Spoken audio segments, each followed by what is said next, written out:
Graça e paz, igreja.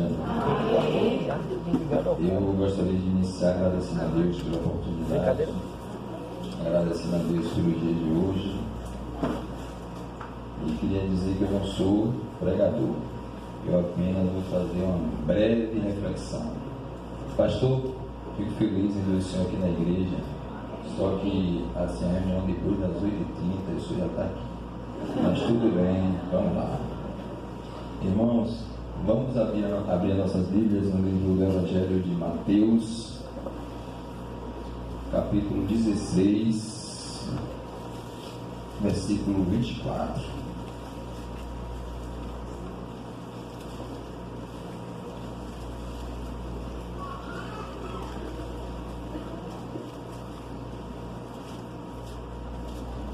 Amém? Então disse Jesus aos seus discípulos: se alguém quiser vir após mim, renuncie a si mesmo, tome sobre si a sua cruz e siga-me. Palavra de Jesus aos seus discípulos, quer dizer a mim e a você também. Amém? Eu gostaria de orar um minuto. Santo Deus e eterno Pai, glorificado e exaltado seja o teu santo nome, Senhor. Nós queremos te agradecer, Deus, por esta oportunidade. Queremos te agradecer, Senhor, porque chegamos até aqui. Queremos te pedir, Pai, ao teu Espírito, que fale, Pai, aos nossos corações nessa noite. Amém. Irmãos, esse texto bastante conhecido do Evangelho, onde Jesus ele faz uma proposta, um convite a todos aqueles que desejam ser seus discípulos. O convite ele vem também com duas condicionais, ou seja, duas condições: negar a si mesmo e tomar a sua cruz. Negar a si mesmo e tomar a sua cruz. Essas são as duas condições para quem quiser ser verdadeiro discípulo de Cristo. Eu digo verdadeiro, irmãos, porque existem também os falsos discípulos. O próprio Jesus, ele esteve aqui com 12 homens que foram seus discípulos, os mais próximos. Quando ele esteve no seu ministério terreno, ele teve 12 homens que o seguiu, mas um deles era um falso discípulo, Judas Iscariotes, falso discípulo de Cristo. Porque o discípulo, irmão, o verdadeiro discípulo, ele pratica aquilo que ele aprendeu com o mestre. O verdadeiro discípulo, ele segue os passos do mestre, ele segue o exemplo do mestre, né? E o discípulo, o verdadeiro discípulo, ele tem algumas características, ou seja, algumas qualidades que o definem como um discípulo de Cristo. Ele tem qualidades diferentes daqueles que seguem a Cristo, mas não são discípulos, como Judas, que andou com Jesus, mas não aprendeu de Jesus. Então, queridos, os discípulos, o verdadeiro discípulo, ele tem algumas características. Eu separei 3 aqui e gostaria de estar passando para a igreja. E a primeira delas é obediência. Um verdadeiro discípulo, ele tem que obedecer. Obedecer a quem? Obedecer ao seu mestre. E o nosso mestre, Jesus. Porque, irmãos, se não obedecer, não pode ser discípulo. O próprio Jesus, ele deu um exemplo muito grande quando ele se entregou para morrer na cruz por mim e por você. O sacrifício de Cristo, além de ser um ato de amor, foi também um ato de obediência. Obediência a quê? Obediência a um plano de Deus para a salvação de mim e de você também. Ele obedeceu a Deus, ele obedeceu o plano que Deus tinha proposto. Então, irmãos, é isso. O discípulo, ele obedece. Se não obedecer, ele não pode ser discípulo. O apóstolo Paulo escreve lá na carta aos Filipenses, no seu capítulo 2, que Jesus aniquilou-se a si mesmo, tomando a forma de servo. Tomando a forma de servo, fazendo-se semelhante a mim e a você, homem. E sendo homem, ele se humilhou e obedeceu até a morte, e morte de cruz. Uma morte, queridos, dolorosa, uma morte humilhante, e ele passou por tudo isso. Aí eu queria que vocês fizessem uma reflexão. Imagine Deus descendo do seu trono de glória, fazendo-se carne, homem, igual a mim e a você, passando por toda essa humilhação, passando por todo esse sofrimento, pagando o meu e o seu pecado. E muitas vezes, irmãos, nós não valorizamos isso como uma peça que ele representou distante. Nós, irmãos, eu não sei se é da natureza humana, mas nós temos o defeito de às vezes não gostar de obedecer. Mas Cristo, ele obedeceu, e nós, como meros mortais, não gostamos de obedecer. Muitas vezes, irmãos, não obedecemos ao nosso líder. Muitas vezes não obedecemos ao nosso pastor. Muitas vezes não obedecemos nem o próprio Deus. E aí, irmãos, às vezes eu lendo a Bíblia e depois eu fico refletindo, e imaginando assim: se Adão tivesse obedecido a ordem expressa de Deus, se ele tivesse obedecido, se Davi não tivesse transgredido, não tivesse desobedecido aos mandamentos de Deus, se Sansão ele não tivesse desobedecido, a vida desses homens teria sido muito diferente do que foi. Mas eles não obedeceram, irmãos.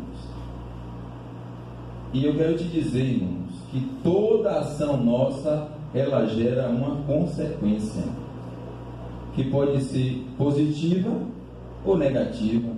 Isso aí vai depender da minha e da sua ação. É a lei, irmão, da semeadura. O homem, ele vai colher aquilo que ele plantar, ou mais cedo ou mais tarde. Por isso, irmãos, nós devemos selecionar as nossas sementes, porque daí vai depender a qualidade do nosso fruto. Se você planta boas sementes, você colherá bons frutos. Mas se você plantar uma semente de qualidade ruim, certamente você vai colher os frutos amargos dessa semente ruim que você plantou. Não tenha dúvida, ou mais cedo ou mais tarde.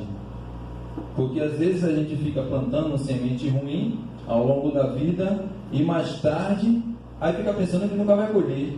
Mas um dia vai colher, irmão. Porque a lei é essa. Você vai plantar aquilo, você vai colher aquilo que você plantou. Amém? A segunda qualidade, irmãos, de um verdadeiro discípulo de Cristo é que ele vive a plenitude do Espírito Santo. Ou seja, ele é uma pessoa guiada, dirigida, direcionada pelo Espírito Santo de Deus. Ele não é uma pessoa que faz a sua vontade própria. Ele é uma pessoa que se deixa ser guiado, se deixa ser conduzido pelo Espírito Santo de Deus. A segunda característica de um verdadeiro discípulo. E a terceira e mais importante das três que eu estou falando aqui é o amor ao próximo. O amor ao próximo é a característica mais importante de um verdadeiro discípulo. Eu convido os irmãos a abrir a Bíblia no livro de João, capítulo 13.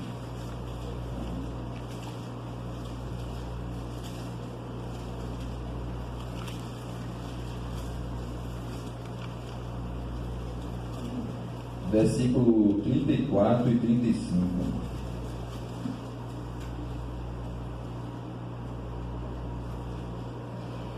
Amém? A palavra diz assim: um novo mandamento vos dou, que vos ameis uns aos outros, como eu vos amei a vós, que também vós aos outros vos ameis. Nisto todos conhecerão que sois meus discípulos, se vos amardes uns aos outros. Olha o que Jesus está dizendo aqui, irmãos. Se nós amarmos uns aos outros, conhecerão que somos discípulos dele. Amar ao próximo. Porque no amor, irmão, estão todas as virtudes de um verdadeiro discípulo de Cristo. As virtudes do Espírito Santo de Deus, ela está dentro do coração de um verdadeiro discípulo de Cristo.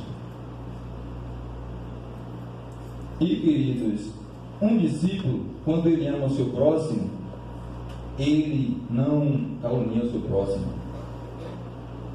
Peraí que eu não posso cair, não. Ele não calunia o seu próximo. Ele não inveja o seu próximo. Ele não busca contendas. Ele não busca divisão. Ele agrega. Ele ama. Ele cuida. Um verdadeiro discípulo, ele é cheio de amor de Deus. O amor de Cristo não foi derramado em nós? Ele tem que transbordar, irmãos. Ele tem que transbordar em nós. Mas não é amar ao próximo não, viu, Lorena e Juninho aqui? Estão em casa, é o próximo e distante também. Pastor? Então, irmãos, são as três características do verdadeiro discípulo de Cristo que eu abordei aqui, que eu achei importante. E fazendo uma reflexão, irmãos, sobre essa mensagem, esse tema, eu estava refletindo sobre o tema anual da nossa igreja. Qual é o tema anual da nossa igreja? Renascimento, isso aí. Renascimento. O renascimento de um ser, de um homem, nos leva a pensar em uma pessoa com uma vida nova, uma nova história, novas perspectivas, novos conceitos, com novas atitudes. Essa é uma pessoa renascida em Cristo, ou seja, nasceu de novo. Não o nascimento da água, mas o nascimento do Espírito. O nascer de novo que Jesus falou a Nicodemos, e Nicodemos não entendeu. Pensou que o homem, depois de grande, voltaria ao ventre da mãe. Coisa louca isso aí. Não. Nascer de novo em Cristo é um homem que morre para o mundo, morre para as suas paixões, morre para os seus desejos e morre até mesmo para os seus sonhos, né? Que muitas vezes os nossos sonhos não estão atrelados aos sonhos de Deus para a nossa vida. E nós às vezes ficamos insistindo em um sonho que não está conjugado com o sonho de Deus para nossas vidas. Eu assisti uma pregação de uma vez de um pastor na igreja da Assembleia, que ele disse que ele estava jogando no Palmeiras e surgiu um contrato para ele ir para o exterior. Só que no dia dele viajar deu tudo errado, desfizeram o contrato e tal. E assim, Deus falou ao pastor da igreja que ele frequentava, né? E o pastor disse a ele: irmão, não é para você ir. A missão sua não é dentro de um campo de futebol. foco. A sua missão é dentro de uma igreja, pregando o Evangelho. Ou seja, deixar o sonho. Deixar o sonho. Isso é você morrer para você mesmo, para viver para Cristo. Para viver aquilo que Cristo quer para a sua vida. Muitas vezes a gente fica querendo um sonho, realizar um sonho, mas a gente às vezes não se pergunta, e é o sonho de Deus? E é o que Deus quer para a nossa vida? E muitas vezes a gente não faz isso. E às vezes a gente insiste tanto que a gente chega e quebra a cara. Aí volta para fazer a vontade de Deus, né? Mas, irmãos, a pessoa renascida em Cristo, o homem renascido em Cristo, com essa nova vida, essa nova história, ele vai viver uma vida de novidade com Cristo, uma vida de paz, a paz que excede todo entendimento, vai viver uma vida de alegria, porque onde o Espírito Santo habita, tem alegria, uma vida de segurança, porque Deus é o nosso refúgio e fortaleza, socorro bem presente no momento da angústia. Uma vida, irmão, de saber, ter a certeza, porque Ele nos prometeu isso, que Ele estaria conosco até a consumação dos séculos. Então, irmãos, a vida com Deus é uma vida de paz, de alegria, de conforto, uma vida de luta, mas com a certeza da vitória. Uma vida de luta, mas temos a certeza da vitória, porque Ele falou que nele seríamos mais do que vencedores. E Deus, Ele não é homem para mentir. Se Ele falou, é porque Ele garante a vitória que nós teremos. Amém, queridos?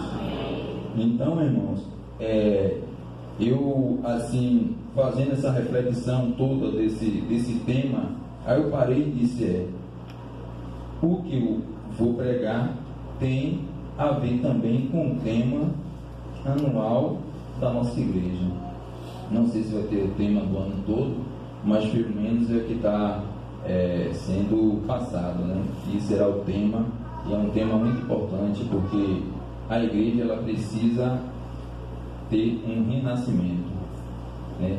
A igreja precisa buscar mais de Deus, precisamos conhecer mais a Deus, precisamos ter mais fé nesse Deus, né, que nós pregamos, esse Deus que nós seguimos. Precisamos saber que Ele é um Deus que pode todas as coisas. Deus que pode todas as coisas.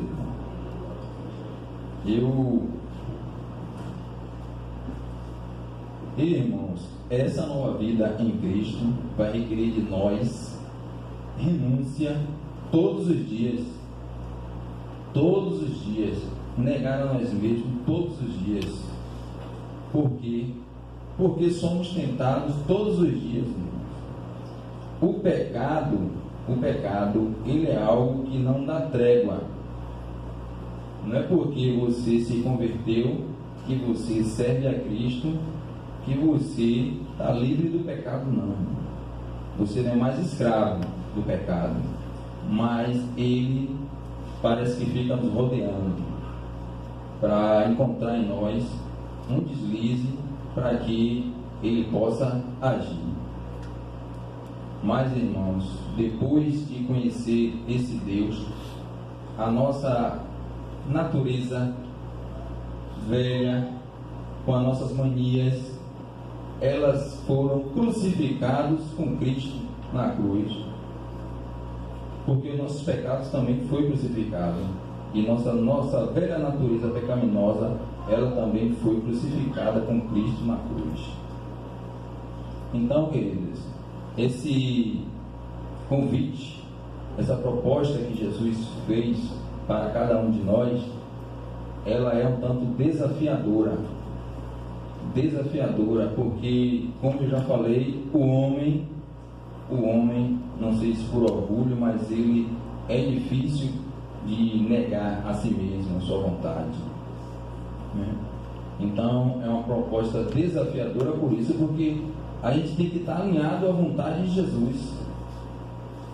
a gente tem que seguir aquilo que Ele ensinou e que Ele mandou.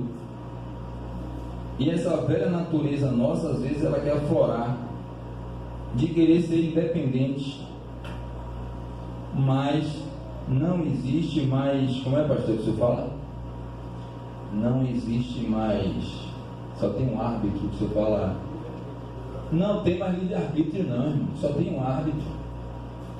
Não, pastor, não tem mais livre-arbítrio, só tem um árbitro, que é Deus, nas nossas vidas.